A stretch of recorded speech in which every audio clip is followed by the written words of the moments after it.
This episode is brought to you by the Regional Air Quality Council. This summer, go wild for Front Range air quality. When you're parked in parking lots, at the trailhead, or when picking someone up, turn off your car and don't idle with the AC on to help reduce ground level ozone.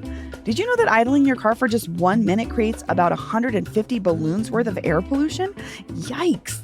Learn more ways to help improve air quality in the Front Range at simplestepsbetterair.org. And you can sign up for summer ozone alerts to know when it matters most by texting Better Air CO to 21000. This episode is brought to you by the Central City Opera. This season features something for everyone. For first-time opera goers, The Barber of Seville is perfect. It's a funny and fast rom-com featuring well-known songs. Or check out Once Upon a Mattress, a classic Broadway musical for the whole family. Tickets start at just $34, and listeners can use code CityCast to get 20% off select dates. Just go to centralcityopera.org/citycast to learn more. The festival starts in less than a month. Get your tickets before they're gone.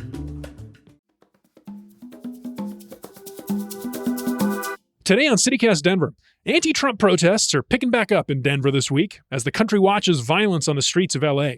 So we're talking about how Denverites are responding to the president's escalating immigration crackdown with one of our favorite guests. Plus, no one can agree what to make of the new homelessness data that just dropped, and all our wins and fails of the week.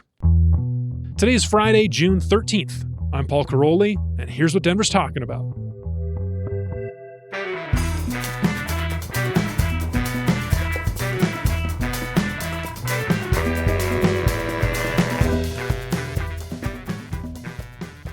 Welcome back to CityCast Denver, the show about the city where the Broncos have been quietly buying up land around Burnham Yards, probably for a new stadium.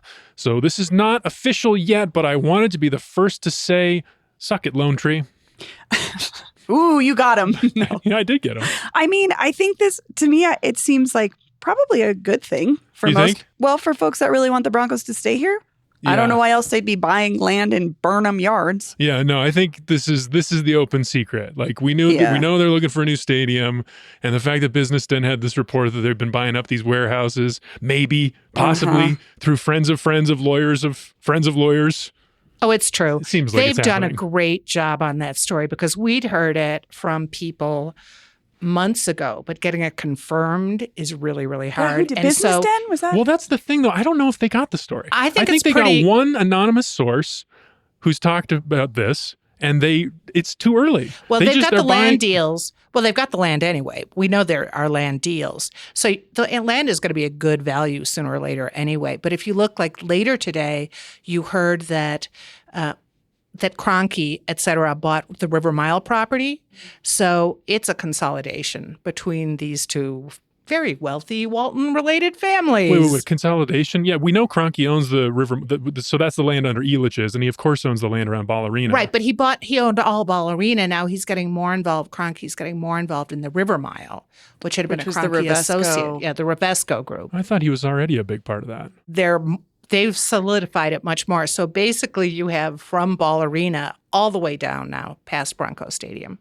The Broncos Stadium thing, though, I was talking to Olivia earlier. I was like, because they haven't bought up all the warehouses, and they need more land than what is Burnham Yards to build a state-of-the-art stadium. Not much more. But some more. So what are they going to take out? So some of those landowners currently who are sitting on property the Broncos need. So there is going to be some pressure. And there's going to be that. I think this fact that this story came out is going to really affect those negotiations. That's making me nervous for Loma Lincoln Park personally. Well, that's part of it. 100%. Yeah, that's just what's going to happen over there. And it's like the cautious optimism around. Does that mean they're going to do something with I-25? You know what I mean? They've talked about dropping the 8th Avenue Bridge back down to street level and that kind of stuff, but. That was the argument for CDOT buying Burnham Yard. And Burnham Yard is really interesting. And other issues there are historic buildings. Have you ever been in there? No, I've been in the Roundhouse and some of the really oh yeah, a friend of mine used to run trains down there. So you would go in and it's fascinating down there. It's also incredibly contaminated. Mm-hmm. There's been some cleanup, but you've got the contamination, you've got the historic buildings, you've got a few other landowners and some very prominent landowners right around if you look at the map. I feel like if I'm the Broncos, like I get why they're attracted to that. And I think there is a vision that it could come into place here that's quite attractive of like a stadium that's kind of an adaptive reuse of all the historic elements. This like really Look at how Coors Field signature looks. Denver I brand can see place it. of like the old train yard, the Buckhorn Exchange right there. Like that's mutually beneficial. one of the Broncos oldest and the neighborhoods in Buckhorn the city. together. Right. If If not the it oldest. works, it could be great.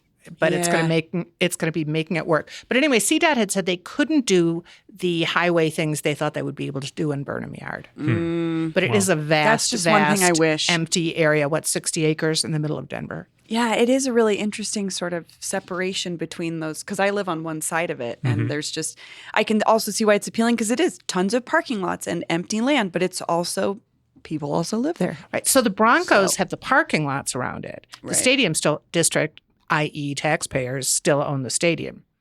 Yeah, I guess. This is a story we're going to be watching for a while. This obviously Sorry. was quite Sorry to interesting get off this track. week. Decades. We got this early story for Business Den. Great reporting by them. We have a great guest today. You've heard her already. Actually, Bree Davies is here, Oh, I'm here. with me as usual. Hey, Hi. Bree. Hey. Hi. We're not on video today. Don't look for this one on YouTube. If you've been enjoying the YouTube, our friends at Dude.IDK Taking summer break. doing something over there. I don't remember exactly I don't why, either. but we're here instead at the beautiful 5280 studios in downtown Denver. It's a nice day. Bree's here, like I said, one of our favorite guests. I was about to introduce her. We haven't had her on a Friday for a while. First No, I Friday don't think for a so. while. It's nice. Welcome back to the show, Westward Editor-in-Chief Patty Calhoun. It's my pleasure. A little bit of business before we get to our top story. We have a couple pairs of tickets to give away to the Pride-themed Mortified show on June 19th. Yeah. Mortified, so good. Oh, I know. I feel like I just bend over backwards to tell people how awesome this is, and you can't understand it till you go there and watch adults read diaries. Like, it's so simple, but it's so, I have never laughed so hard in my life than I did, that I've done at Mortified shows. And the Pride one is so good. Special bonus for CityCast listeners, our regular contributor, your friend Bree, Keith Garcia, is going to be at this one. Okay, Keith has flown out to the Bay twice to do his readings for Mortified in the Bay because they're so, the story that he tells is so bananas about his obsession with his teacher. You have to go. So go to at least see Keith's story. It's great. Well, here's how you get your hands on a couple of pairs of free tickets. Number one, you have to be a CityCast neighbor. So if you're not a member, sign up right now, membership.citycast.fm to support the show. If you are a neighbor or if you sign up to become one this weekend, you have to send us your favorite place to celebrate Pride in Denver and why. Ooh. And we're going to be picking our favorite. You just email your rec to denver@citycast.fm with the subject line mortified, or leave us a voicemail. But if you do, you need to clearly state the email address that you used when you became a member, because we That's need how we to can verify verify. if you are a Yes. member. And if we can't verify, we can't give you the tickets because this is only open to members. All the instructions I just said, they're going to be in the show notes, but we're so excited about this. David and the whole Mortified team, they're like, this is a great show. We're going to be picking the winners on Monday, and you might hear your story on the show if you submit it. All right. Do you two want to address Sorry, this? Patty's, You're passing Patty's notes showing, here. What Patty's is showing this? me that it's what she was The talking Cronky, about, the the River Rivasco Mile deal. issue. Okay, good. Forward that to Paul. I do want to see that. I want to know all about This this. is one there of any Paul's dollar passion amounts in there? projects. Hold on, please. I'm always curious about Mr. K. Well, you know His there'll be dollar dealings. amounts soon. I want to know what they are. I think he's like, people know what I think about this. I talk about this all the time. His Cronky. penthouse apartment house up on top of Ball Arena. His plans. You ever been there, Patty? I have not been to the new one. I Okay. snuck into, he expanded it. What? I was Oh, like, yeah. I knew When? Patty would When? know. Oh, I don't know. A couple of years ago. But you had been to the old one? I had. To his personal residence I'd on snuck top in. of Ball Arena. You Yes. snuck in. What'd you see? No, I can't talk. Oh, nothing come nothing on, exciting. Patty. You know Oh, what? my God. I Is it as good as the Get Cable out Land of Mansion? I here. mostly saw my backyard because, I'm right over I-25. So I'm always looking to see who can look in my house. That's Like if enough you're of on the that. tower That's enough. at Elitch's, you can I've look in heard my enough. house. This is none of the good stuff I wanted. Did he have art on the walls? I'm saving my good stuff, buddy. Okay. Did you eat? Did he serve you food? Did he cook? No, I didn't see him. Okay. Well, what were you doing? I thought it was like his None house. of your This beeswax. is his office. I know the office is connected. It's like there's a hallway. Forget not it. gonna tell Okay, you. forget it. We have an actual big story to talk about. Yes, that it doesn't involve Stan Kroenke. Everyone I know was talking about this week. There's a bunch of different parts of it, but ICE and immigration is the top story. As the country watched driverless cars getting torched on the streets of LA, more than a dozen people were arrested here in Denver after violence broke out after a mostly very peaceful and surprisingly well-attended, at least to me, anti-ICE protest here in Denver Tuesday night. It feels to me like immigration enforcement is picking up again, and local officials are still trying to figure out how best to respond. So that's what we're going to talk about. But Bree, what did you make of the protests this week here in Denver? From what I saw, too, they were mostly peaceful. Most folks that I knew that were down there had like a peaceful experience. I think I get frustrated in these sorts of times because the narrative is always who got arrested, how many people got arrested, and we only hear that side of the story. Like it's from the police perspective. And so I just can't help but think about what else happened this week was we watched $398,000 in payouts to protesters of the 2020 George Floyd protests over police violence, $18 million in total. So that's the story that I always am like, what's the other side of this? But as far as I know, folks were peaceful. And that was what I was seeing. Yeah, I think that's a huge part of it. And it reminds me of the comments that Police Chief Thomas made to you on our show on Monday about how a lot of these payouts that we keep seeing headlines about, they all really date back to that one time period of 2020. We all remember what that was like. It was very heightened. But since then, and I didn't see any reports of like police violence on Tuesday night. I saw some pictures. I mean, I think there was like, riot dispersal methods used, but yeah, I think some protesters got hurt and some got arrested. 18 was the count. Patty, what did you see? Well, let's see. I saw a lot of it because we had a reporter there who was doing reporting all through it. So he went the whole way. At first, it was great crowds. Very quiet, very respectful, peaceful at the Capitol. Then you had two splinter marches. One went downtown. The other went down Lincoln. So I was trapped at my office for a long time, trying to leave my office, and then thought, I'm going to go see if they're going down Broadway. And they're trying to block I-25, which, of course, was the case. The Denver police stopped them before they got to the highway. And that's where most of the arrests were. And there were some accusations that the police were more violent than they needed to be. Oh, really? Some of the protesters were definitely more violent than they needed to be. We had a police drone smashed. But in general, there was tear gas or pepper spray, sorry.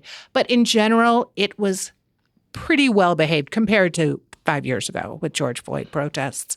But it makes me very wary of what's going to happen on Saturday. So how much did the Denver police learn from the George Floyd protests? When, remember, they brought in all those other law enforcement authorities who didn't have the rules that had been agreed on in Denver, who went a little rogue, and I think that's responsible for a lot of the payouts.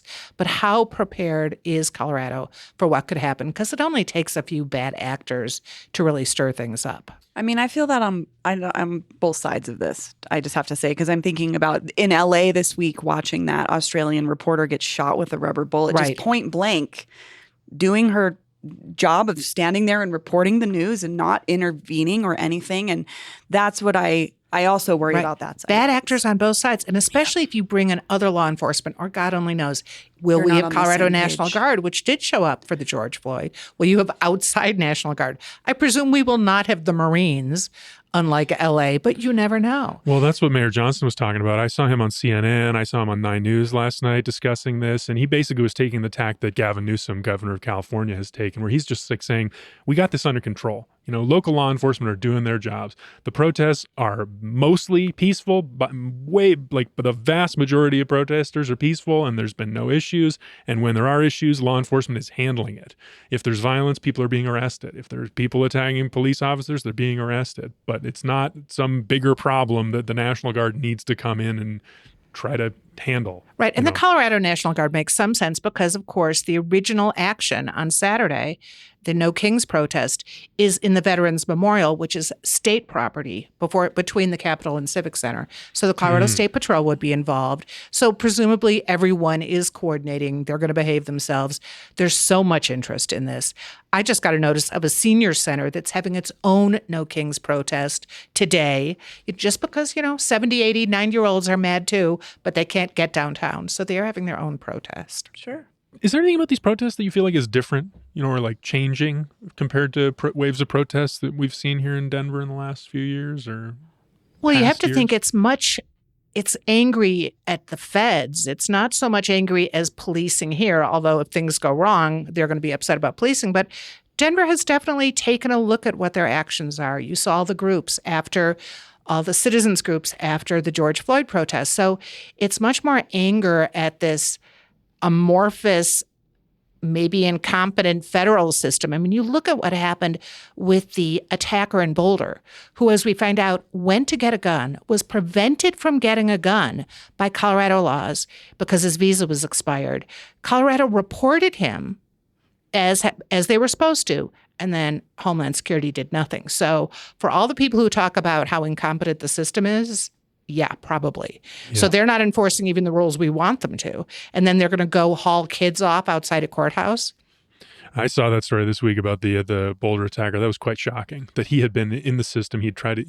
Everything. Yeah, but crazy. We're just so glad he didn't get a gun. Yeah, absolutely. I mean, the laws here were working as designed, I think, in that case.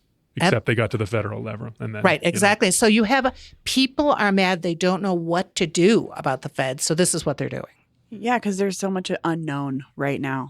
There was a police stop in Lakewood down First Avenue where I drive to to get to Wadsworth sometimes the other day, and police had blocked it off and they were checking cars. And my immediate thought was is this ICE? I have no idea. And I feel like a lot of folks are feeling that way right now. And I think that's really what's mobilizing people is the understanding of the gravity of the situation for their neighbors that maybe they weren't thinking about before. I will say this. So stuck on Broadway, and I finally got out and was looking at what was going on. There was a lot of honking, and I think it was much more in support of the protesters. Now, they weren't blocking I-25 at this point, but it was in support of the marchers rather than telling them to get out of the way. People really want some clarity on what's happening.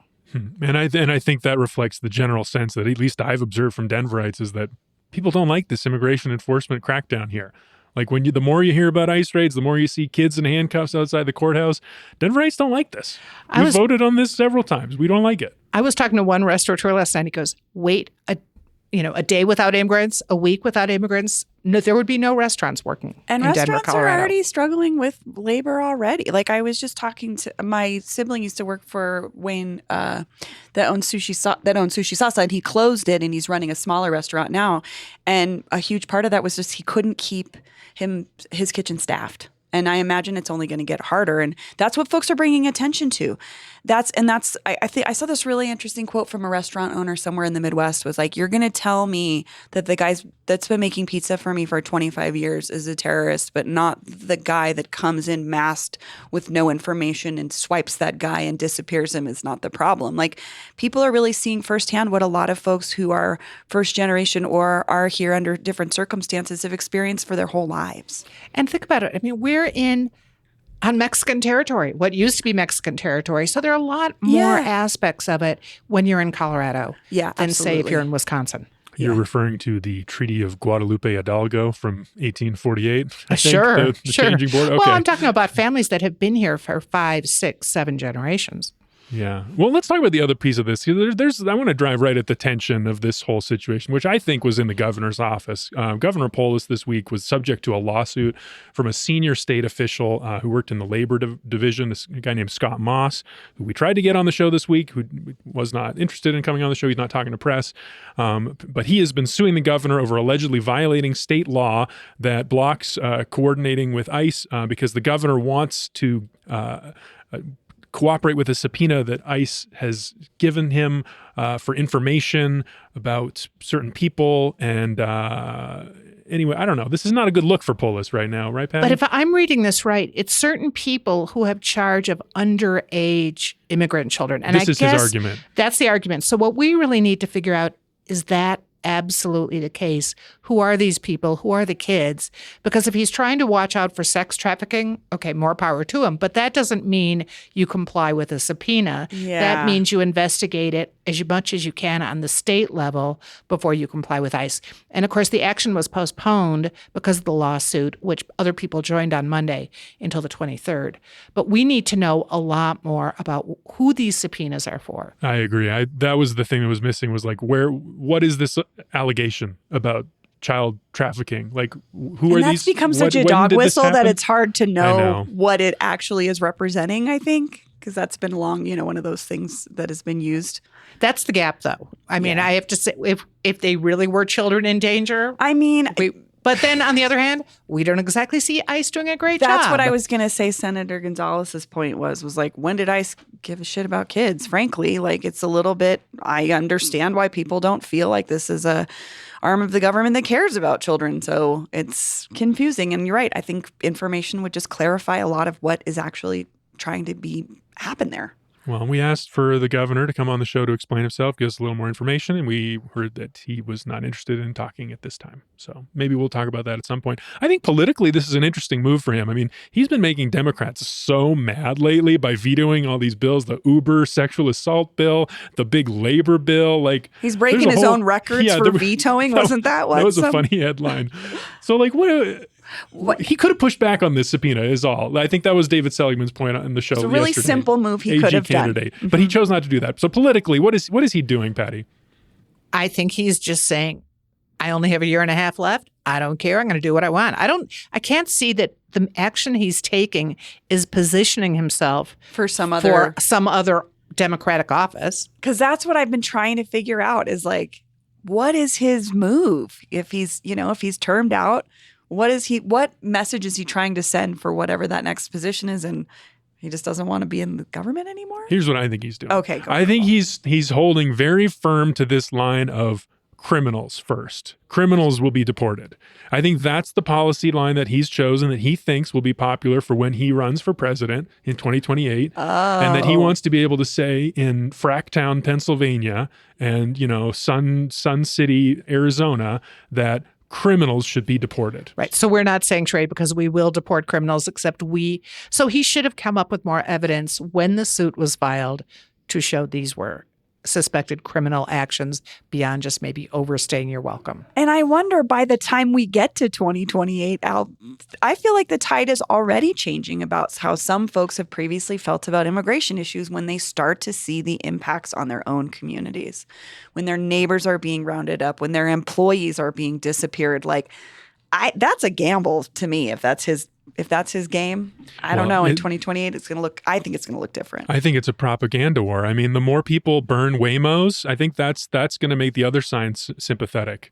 I think when you see violence against property and violence against police, so bizarre to the me people that who care about an autonomous vehicle that surveils people. It's violence. It's violence, and it doesn't look good. It's not a good. No one wants to be on that side. Some people do. Keep it nonviolent if you can, because you do see the tide is turning in certain towns until property violence comes in, or worse. I don't know if this is also just like the latest turn in how we talk about the middle America, where it's like this town voted for Trump, and then their favorite dishwasher was disappeared. I did just read that story, and it's that's very the new compelling narrative that is like. But then when the police car gets burned up, no one's going to be happy. So it's very schizophrenic time.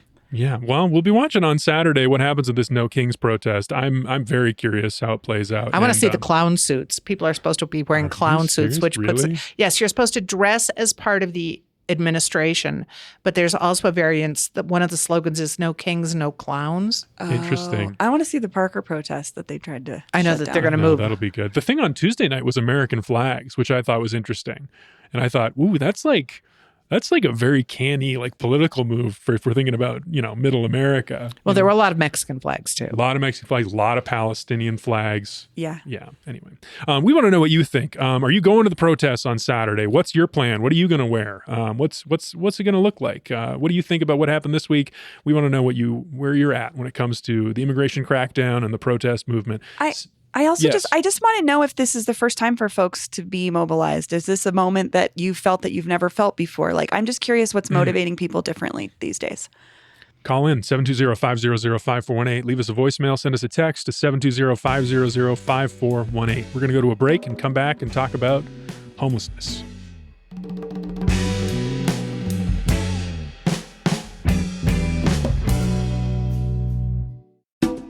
This episode is brought to you by MultiPass. Proudly based in Denver and deeply rooted in the local event and creative scene, this ticketing platform was created by people who know events. From concerts and comedy shows to movie nights with goats and late night dance parties, you can find so much cool stuff to do across Denver thanks to MultiPass. And this isn't just like a place online to buy tickets. MultiPass has a unique community chat feature that opens up once you RSVP to an event. So that means you can connect directly with others going to that event and make new friends around a shared interest. How cool is that? And if you're someone who's putting on an awesome event, listen, MultiPass is just built different. They offer same-day payouts and revenue-sharing tools built in, which automatically splits ticket revenue between producers, performers, and promoters. MultiPass is designed to help everyone in the event ecosystem win. Learn more at multipass.com. That's multipass.com. This is a much better system than Ask a Punk, which is where you usually figure out where a show is. And then you say, what time is it? And they say, the show's at show o'clock. Don't ask me that. This episode is brought to you by the Edgewater Music Festival. Hey, music lovers. The 28th Annual Edgewater Music Festival is happening Saturday, June 21st at Citizens Park in Edgewater from 2 p.m. to 10 p.m. Picture this. 2 stages, local bands, and loads of barbecue, beer, wine, and great blues, funk, and rock and roll. For just $10, you can hang out all day and enjoy bands for 8 hours, including Maybe Fern, Wild Love Tigress, the Duke Street Kings, Roots and Rhythm Band, and Hand Turkey. Want to go big?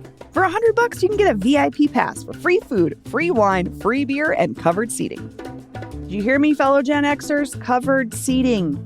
You can sit down for 8 hours. I feel like that's what we look for now in concerts. This year, Edgewater Music Festival president and founder Ranger Miller is raffling off a 2010 Harley Davidson.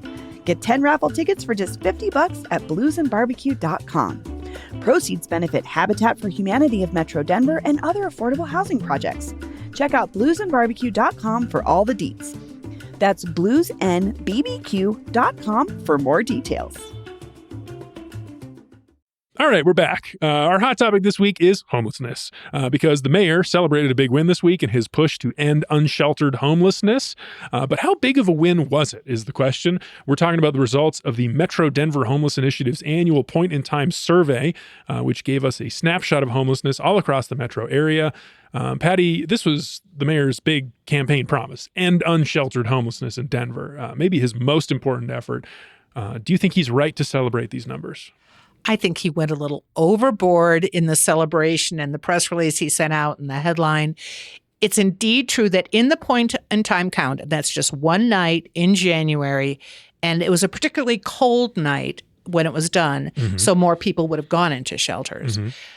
So that's just one night. It's true that the number of unsheltered in Denver proper was lower than before. The number in shelters was higher, and the whole metro area is higher. So the headlines were wildly different. I think what we can say is we still have a huge problem. We need to parse the numbers more to really decide how well things are going, because the drop in unsheltered wasn't that huge, but it definitely dropped. Well, he claimed that the city has recorded the largest multi-year reduction in unsheltered homelessness in American history, which was quite a claim. And the numbers are, in 2023, his campaign website said, here's where we're at. The point-in-time survey from 2022 said 1,300 people unsheltered in Denver today. So that's the benchmark, I think. That's the fair benchmark. And then this year's data says 785. So 1,300 to 785. That's the celebration that they're making. Right. And let's talk about the hundreds of millions of dollars. So part of it is figuring out how many people who've moved into shelters have stayed there. Are these new people? Are these old people? Are these the people you will just never get off the streets? We just need to know a lot more, I thought, before you send out the big party headline. Yeah, and it's just like this has been a problem, I think, from the jump with the Johnston administration, is the lack of information. Just the lack of data for those questions exactly. How much is being spent? How much, what per person? Are we able to see who's staying in it longer? I was looking because I think the other thing that was coming out of this conversation from homeless service providers was that's great, but people are the chronically homeless, that is rising. And Kathy Alderman at Colorado Coalition for the Homeless said that just means they're staying in the cycle of homelessness longer, and that screams that we know we have a housing crisis in Denver, and it's probably worse than we think. So I think that's why folks were cautiously celebrating, because that number sounds great, but what is the reality for the people that are serving folks every day? Organization is cautious. Yeah, and that's literally then what it is they do all not day. mission accomplished. And of course, we all know the broader context of like the pandemic happened. We've seen this slowdown in business, and like homelessness is kind of like a factor of the economy. If the economy's not doing well, people don't have jobs, can't afford places to live, get evicted. We've seen the evictions go up. Like there's so many data points. It's kind of hard to wrap your head around everything. But I think for me, looking at this data, I don't know if there's been that big of a change. Well, and you also look at Aurora, Lakewood, other places that reported more unsheltered homelessness. So they've come from somewhere, and you just need to know a lot more. Yeah. So you're talking about the region. I think this is the other interesting data point for me from the increase across the whole metro area. It did increase the number of people who are experiencing homelessness, but the Metro Denver Homeless Initiative says that the rate of increase this year slowed compared to previous years. So looking at the whole region, the whole marketplace, the economic marketplace, the rate has been slowing this year. But it's still increasing. I also think the point in time count has long been contentious in terms of what it's capturing. Again, like, if it's really cold that night, or we're not finding families on the street, generally speaking. That doesn't mean they aren't unhoused. I mean, I was just thinking too, like anecdotally, I still see the same unhoused folks in my neighborhood I've seen for the last 5-10 years. Nothing has changed for them. They may be going somewhere at night. They may not be in a shelter, but it doesn't, just by the wear and tear of humans that are out on the road, like that you see in your neighborhood, it doesn't look to me like they're sheltered. So it's just one of those perceptions versus reality things too. Depends on what neighborhood you live in, what your interactions are like, what your view is of homelessness and reasons for it. And, we know that that's a contentious issue for a lot of folks. I would also say that the Johnston administration sending out the press release the way they did was basically inviting people to disagree with them. And you saw it with the Gazette for sure, and Colorado Common Sense Institute. Immediately they debunk things. You needed more time to really look into those numbers and see what does it mean, because that's a lot of probably chronically homeless people, and maybe that's the number we need to know. How many of the people who've moved into shelters, how many of those are real success stories, and have they moved on and out into their own independent housing? So you'd love to know a lot more. Well, politically though, because this is the metric that he chose, that Denver voters voted on, ending unsheltered homelessness. That's what he said he wanted to do, and that number is going down. So, I mean, I think in 2 years, what I'm imagining is when he wants to run for re-election, how are Denverites going to evaluate this? Was his campaign promise, I will end unsheltered homelessness or homelessness? Unsheltered homelessness. Okay, I'm going to have to go back and look. I think he probably said it different times, but I think most voters will remember homelessness. I was just going to say, that nuance is tough. Here's what's going to happen. They're going to be suddenly looking at $200 million in cuts.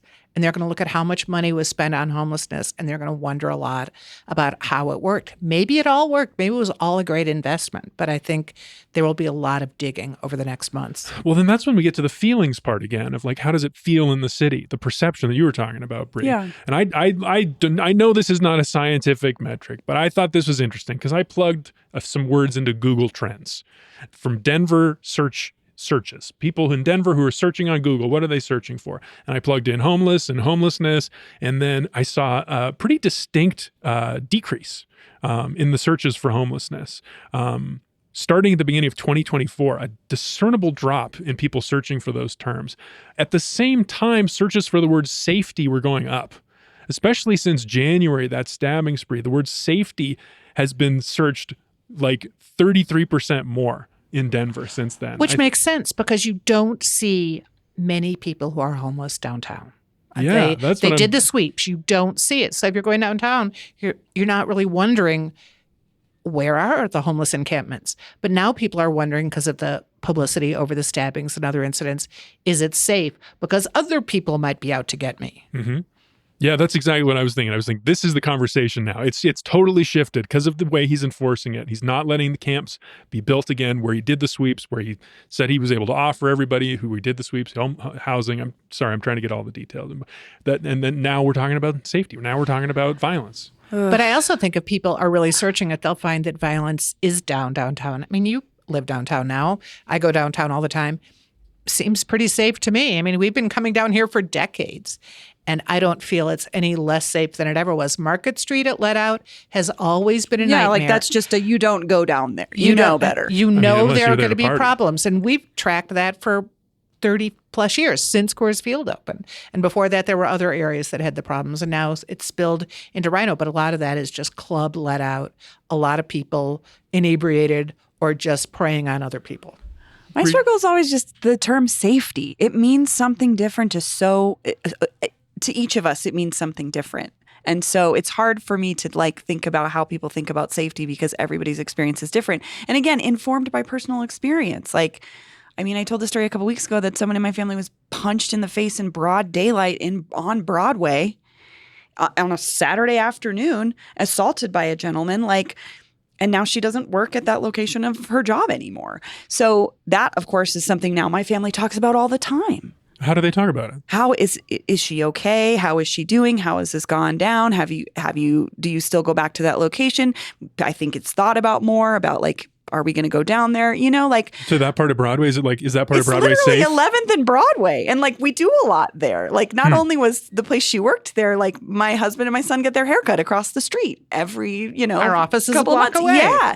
And so I'm down there already. And it hasn't affected me, but I can imagine the way that it affected my family member. It changed the way she felt about that. And this is a person in my family that worked at a 7-Eleven on Broadway. She has seen some stuff. It's one of those things, I think it's a really hard information problem. And it does, I hate to bring them up again, but it reminds me of Do Better Denver, the Instagram account that shares all these videos of people experiencing homelessness on their worst day.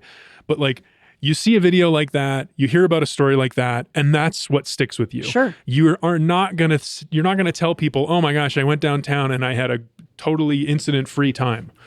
100,000 people weren't stabbed on 16th I had a Street. nice walk. I've been to the location where my family member worked many, many times and had a pleasant experience there. But I think again, that's where the safety thing is tough for me too, because an entity like Do Better Denver, like you said, they're capturing folks on their worst day. They're also always intertwining this narrative about people who use drugs are dangerous, and I just don't subscribe to that. So that is very stigmatizing to me when I see that.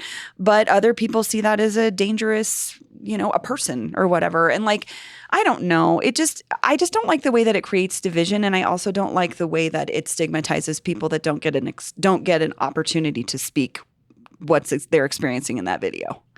And so I don't find it helpful. And I think it contributes to a narrative that I don't think is necessarily true. But again, it's perception versus reality. It's data versus, I loved that part of your interview with Chief Thomas. That was really interesting. The question of perception and how does he do anything about that? And Do Better Denver. How do you deal with it? It's the most interesting story to me. I'm putting out some leads to try to figure it out. I would love to talk. I would love for them to come on the show. I respect them for putting out some solutions after we called them out last week, because we've said that they have not been solutions oriented, and they actually did put out some policy ideas. So I give them credit for that. It would be nice to talk about those.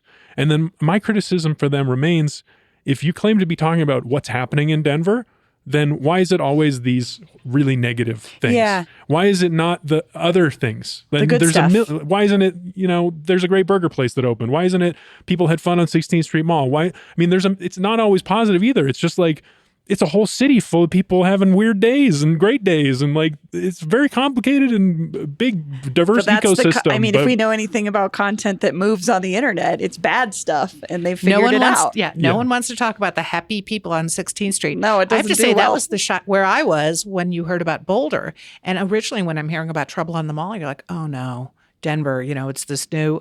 No, Denver was sunny, sunny, sunny all day. And it was Boulder. Yeah, it was beautiful in Denver that weekend.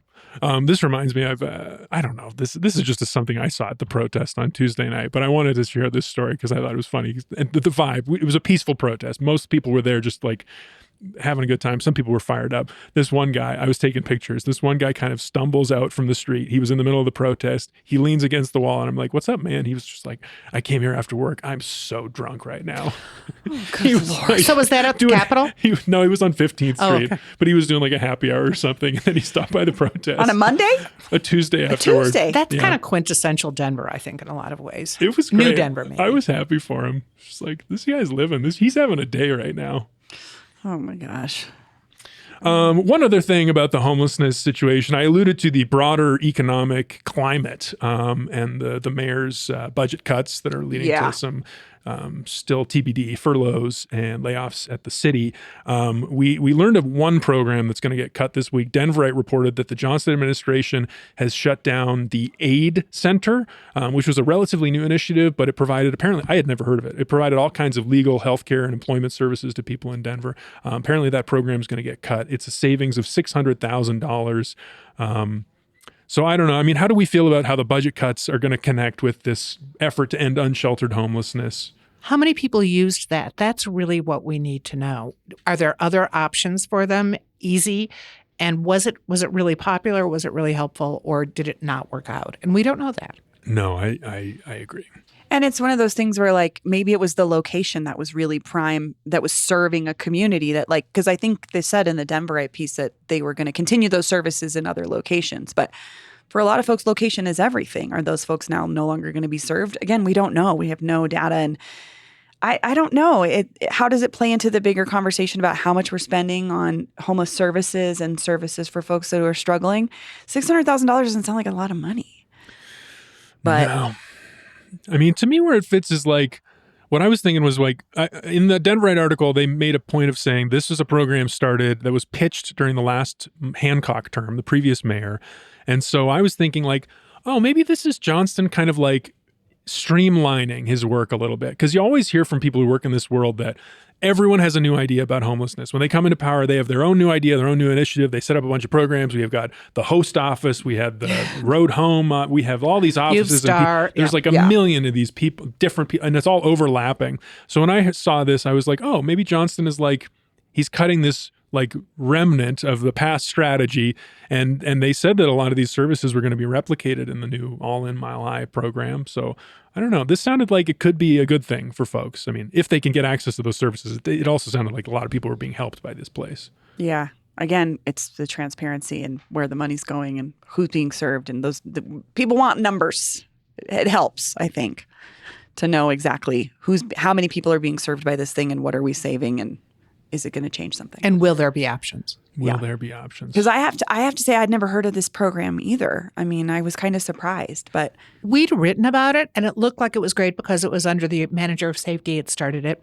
Mm-hmm. Looked like it was a great concept, but that doesn't mean people were using it. And that's what we don't know. I've got to think enough people, if it were really that successful, you wouldn't go after that thing first. But who knows? Yeah. Who knows? Well, if you worked there, if you got services there, let us know. What do you think? Tell us your experience. 720-500-5418. Leave us a voicemail. Send us a text. 720-500-5418. We're going to take one more break and we're going to come back with wins and fails.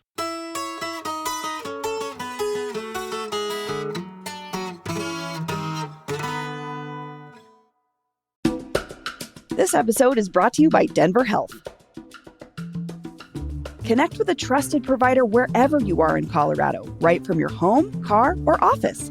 Whether it's a cold, a minor injury, infection, or even a rash, Denver Health's virtual urgent care gets you the help you need. Rated 4.7 stars by over 100 patients on Google, it's a reliable way to feel better sooner. From your campsite. That's something Colorado people do.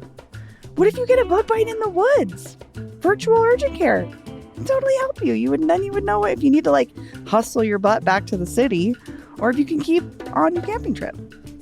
I'm just thinking about people in Colorado doing Colorado things that I enjoy watching other people do, like camping. Denver Health is here for life's journey. Ready to make an appointment? Just head to denverhealth.org/virtual today. Most major insurance plans are accepted. Need care fast? Denver Health has you covered with virtual urgent care. It's time to go over to our CityCast Denver neighbor and sponsor of this week's episode, Elizabeth Martinez with Porchlight Real Estate Group, for our weekly segment, Navigating Denver Real Estate, to answer all of your Denver housing market questions. This week's question is, should I even want to own a home? I've heard some people say renting can be cheaper. That's a valid question. I've touched on this in another episode where we looked at the benefits of buying versus renting. Renting can be cheaper in the short term, but here's the thing. When you own a home, you're building equity. That's a portion of the home you truly own as you pay down your mortgage and your home appreciates in value. It's basically a forced savings account that builds your wealth, not your landlord's. Yes, buying comes with upfront costs and more responsibilities, but over time, it often leads to greater financial stability. You lock in your monthly payments, you have the freedom to make the space your own, and you're not subject to rate hikes or someone ending your lease. And in today's Denver market, we're seeing less buyer competition and more room to negotiate on things like price, inspection items, even interest rate buydowns. That's a big shift from a few years ago. Take this real example. I helped a couple buy a $500,000 home 3 years ago at a 7% interest rate. They put 5% down, paid about $3,163 a month. Over 3 years, they roughly paid $114,000 total, but gained $20,000 in appreciation and $18,000 in principal paydown. That's $38,000 in equity. Had they rented at $2,500 a month, they would have spent $90,000 with zero return.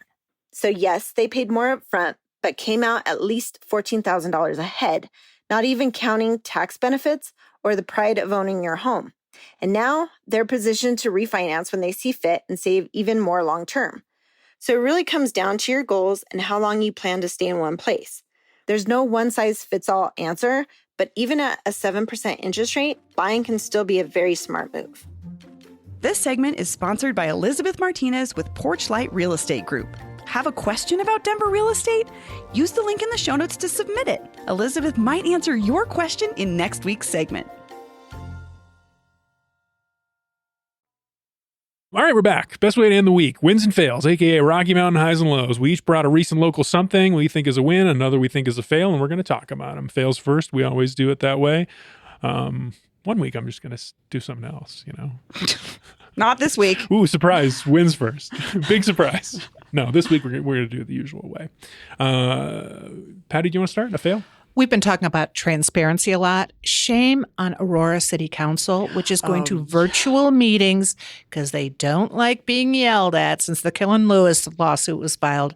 You know what? Figure it out, people. You are elected officials. I know. I'm like, you virtual signed up for meetings this. in Aurora, a place that definitely needs transparency, not good. Yeah, well, so they I know they've been dealing with this like who gets to comment when thing in Aurora a lot. So right. they just decided they're doing it on Zoom now? Right. And you can, and I'm assuming with no public comments, but maybe they're having those, but you could have a meeting with no public comments that's in person. You want to see your elected officials gathered together. Yeah. I think that's important. And especially important in Aurora, which has had so much misinformation and bad juju across the country. I thought that when I saw that headline, I was like, really, guys? You don't seem to have great PR as it is. And in terms of transparency and being able for the community to actually interact with you, this doesn't look great. I mean, maybe it's all written public comments and some are read, but you still should be in person. Yeah. Bree, your fail? Oh, well, they found, obviously, Jack Scruton's body. This is a trans woman, a hairdresser, who's been missing for 2 months. The police are calling her death suspicious. We don't know a ton yet, but I think I didn't know Jax. A ton of folks I know knew her, and this is a reality for trans folks every day, is being afraid of something like this happening. And I know that her mother very sweetly said she felt okay in the moment because it seemed like Jax looked like she was wearing whatever had happened to her happened right after maybe she disappeared. The night of. She was wearing the same clothes. That was what her mom's found in this alley. Yeah, that was all I saw. Awful, like that her mom had to find some light in this situation. But I think that the bigger picture here to me is trans folks are the boogeyman right now. They are being legislated against in every move that they try to make in their lives. And most of them are just trying to survive. And Jax is a great example of this. And I just wish that lawmakers that are pushing these weird agendas around the trans boogeyman would look at someone like Jax and maybe sit down with her mother and talk to her about her kid, this person. Jax was a person. And it just frustrates me and scares me that The reality of what trans folks face every day is higher rates of harm, higher rates of murder, higher rates of all sorts of violence. And that is never in the conversation when we're debating if trans people should be able to participate in sports. Like, it's just like such a opposite reality to what trans people experience every day. So my heart just goes out to Jax's family, but also I just wish that lawmakers would get into reality about the situation that trans people experience. And again, remember, this is such a small portion of our world, but they exist, and all they're trying to do is exist. And it goes up against these constant attacks that they're seeing, especially at the legislative level, but just in the living life level. So I'm sorry to your family, Jackson. I'm sorry that happened. Yeah, me too. That was those were pretty gut-wrenching stories to read. I mean, I think a lot of people were paying attention to this search, and then how it ended was just devastating. So, Paul, what about you? Well, I wanted to say one more thing. I wanted to give a shout out. This is your comment about trans people being a boogeyman right now. It reminded me. I went to Comedy Works last night for the New Faces contest. Oh, fun! And there was a trans comic. Their opening line. I'll give them credit. Liv Carter is the comedian. Very funny. They moved on. The crowd loved this person, and their opening line was, "I am transgender, and I'm sorry about the economy." And it was just like it crushed. They crushed the whole time. It was so good. It's such a good juxtaposition of like what we should be worrying about, what's being legislated on. Yes. This person existing, or the fact that people are losing their jobs. Yeah. So. So my fail. Where am I? Okay, here it is. So there was this Business Den. Another great story from Business Den this week. Giovannina's restaurant, which is a restaurant I've walked past many times. Little high prices. Wanted to go recently. Looked at the menu. Thought, I don't know actually. But anyway, that's not relevant. What happened to them, according to the owner Jake Linsenmeyer, is that they've been in this fight with the city over a sign. They had a banner. Fabric banner that said Giovannina's Broken Italian, and apparently they're not allowed to have it up anymore because it doesn't comport with the city's the historic Lodo area or whatever. Looks like a fine banner to me. Sign. It looked fine. Yeah, we'd written about this over a year ago when they were first having some of the fights, and they just kept fighting, and it never went through. When the Lodo Historic District was started 35 years ago, I mean, they were very strict about some things, but at a certain point, you're thinking, a fabric sign, come on, we're okay. And especially now, when the mayor is trying so hard to bend over backward to make it easier for businesses to make money downtown, for these restaurants to thrive. And then we're policing a banner? You have this Linsenmeyer guy saying, I see it as a culture of no. And then you're paying to try to get to yes. That's how he feels as a business owner. He said he's been waiting on the construction of a new sign that adheres to the rules, but in the meantime, they keep fining him for having it. And he's like, I can't not have a sign out in front of my business. Also, it reminded me of the Bo Perico comment about selling middleman. Yeah, he was just like, this city hates small business. And I kind of felt it with this story. I was like, why are we bothering this restaurant that is doing nothing? And then, okay, so check this out. So I read this story and I was like, that's my fail of the week. That's crazy. Why can't they have this sign? And then I walked past this place again last night. The sign is gone. But next door is the bar Honor Farm. Yeah.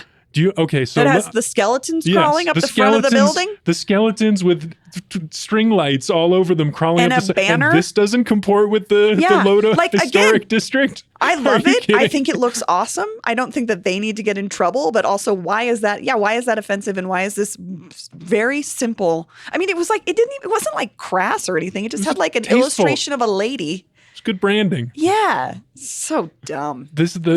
Dumb, you guys. Come on.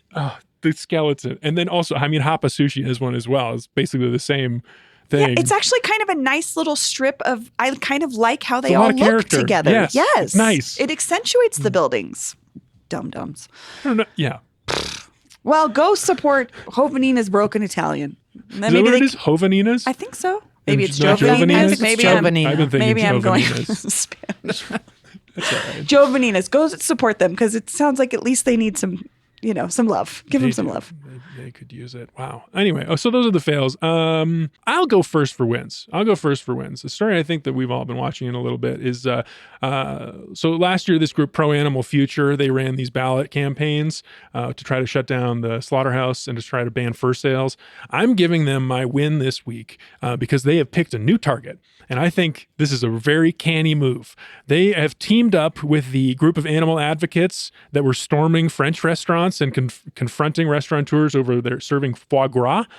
Jacqueline Bonanno, after an incident on New Year's Eve, called these people foie gras terrorists. We talked about this a few months ago on the show. So they've teamed up, and now they've got a new ballot project. They're going to try to ban foie gras in Denver. Paul, I know it's not really in your dietary interests, but have you had foie gras? I don't know if I've ever actually had it. Patty? I have. And basically, the city has no business getting into that. I just am curious what the market is for foie gras because I'm not. Small. Super I don't small. know a lot of folks that are connoisseurs of it. Think about it as chicken liver in a different way, but I don't think the chickens are force fed. I mean, chicken mousse. I mean, they're just. It's a food. I don't think we should get into policing what people are eating. Paul, what did you think? Or serving. I mean, the argument serving. for it is that it's torturing the animals to make it. I mean, this has always been the argument. Some foodies love it because it's, age-old delicacy, French tradition. But the animal advocates are like, the way you make it is actually like pretty horrifying. Well, and then you go to the farms that make it in a lovely way and they show it. If you're eating meat, you're still killing I animals, was like, whether or seeing not the way they treat dairy cows. Pretty gross. But I mean, some folks would say, okay, this is the beginning of that fight, right? I think that's what the Pro Animal Future are hoping for. Instead Instead of the slaughterhouse, they're going with you can't go something after JZS or whatever and expect to beat those lawyers. But all I would say to them is there have been billboards that have been up since the election that they still haven't taken down. Just go up and maybe change the signage because it's still for your organization. Still paying for it. Yeah, it's so weird. I do wonder about that. Billboards are fascinating. Yeah, that's a whole other story. But yeah, I thought this was a win-win because I do think Denverites are going to be game for this. I don't think there's going to be a big push think so either. in defense of foie gras like we saw for the slaughterhouses where you could talk about workers losing jobs. Right. And you could talk about like how delicious and popular lamb is. I don't think people love foie gras in that same way. If they have I've never had it, and I don't know. But this gets into the whole, should we vote on cat declawing? How micromanaging do we want our government to be? Yes. People don't move to Colorado to be micromanaged. Yeah. Okay. All right. Well, I don't know. Maybe we'll get to talk about that again at some point, but that was my win. Bree? Casa Bonita Founders Club member here. I'm so jealous. Got my founding member card in the mail this week. Looks like a little Amex black card. I'm kidding. It does look like that. 12-year-old me is losing my mind over this. I can just see this in my 12-year-old wallet with literally nothing else but birthday money, in a purse with nothing else but chapstick, just carrying this thing around so proud. But I don't think it gets it. I don't know. They say it gets us like exclusive things, discount. I don't know if it really does, but we'll see. I just love that I got it in the mail. I was so excited. I don't want you to not to feel special, but I must have seen 5 people this week who finally got theirs, so they just must be mailing them. I'm sure, yes, because my husband got his as well. So yeah, I know I'm not special, but I still am feeling a little special about it. You should. You're downplaying this. I'm super jealous. I want mine. I signed up with like 3 emails. They should be sending me a bunch of these. I just remember how cool I thought credit cards were when I was little. My son also, he pretends little pieces of paper are credit cards. This is legitimately a cool credit card that does nothing. What's your number? Well, I love that it starts with 1974. All the cards start with that. And then it's like 29546. I'm sure I'm one of 40,000 or something. Oh, I don't know. So that might be low. Yeah. Patty, your win of the week? The fact that Juneteenth is coming back on Sunday, against all odds, it looks like. We have to see what happened to the money for the Mile High, the 5 Points Jazz Festival and everything else from the city. But in the meantime, Juneteenth will be back in 5 Points. Just one day this year. So the party is on Sunday. Up and down Welton Street. Right. There'll be live music and such. Parade. I think the parade starts at 11. Fun. Good food. A musical artist I had not heard of, Juvenile. What? Do you know this person? Back that ass up? Of course I know them. He's like, okay. Come on, there you Paul. go. Where were? I mean, you weren't in the early 2000s down in Lodo dancing to Juvenile as I was. I didn't realize he was the headliner. I think that's who they got. He is. Oh my gosh. Juvenile. There you go. Oh, that's amazing. Cool. Exciting for some. I'll be at Pirates Cove on Sunday, but for really? Father's Day, that's where we go for that's Father's good too. Day. But cool. Well, here we are at the end of the show. Wow. Wow. This is it. Now we can release Patty. Okay. guess so. Great being with you. Okay, Gotta see go. ya. Bye. Bye, Patty. Thanks, guys. That's all for today here on CityCast Denver. Our producers this week were Francisco Kilgore, Olivia Jewell-Love, and me, Paul Carroll. Adam Sage edits the video for YouTube, but not this week. We're off this week. Don't look for us on YouTube this week. We'll be back soon. McKenna Harford writes our morning newsletter, Hey Denver. Abby Madigan runs our social media. Bree Davies is our host. Our music is by Los Mocachetes with additional mixing by Tyler Lindgren. If you haven't already, subscribe wherever you get your podcasts. Follow us on Instagram at CityCast Denver. And tell California Governor Gavin Newsom about us the next time you see him. You can sign up for that daily newsletter I mentioned and learn more about us at denver.citycast.fm. See you next week.